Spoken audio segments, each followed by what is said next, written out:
What's up guys, this is fx-96SG aka CSIMC, and today I'm going to be showing you how to do a full screen 66114 4-dimensional.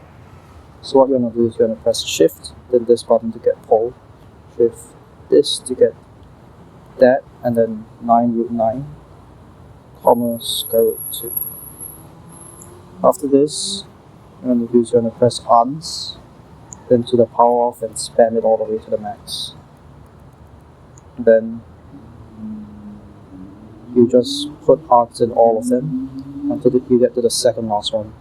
Then you put divide, uns, plus, delete the plus, equals, AC up, and then left.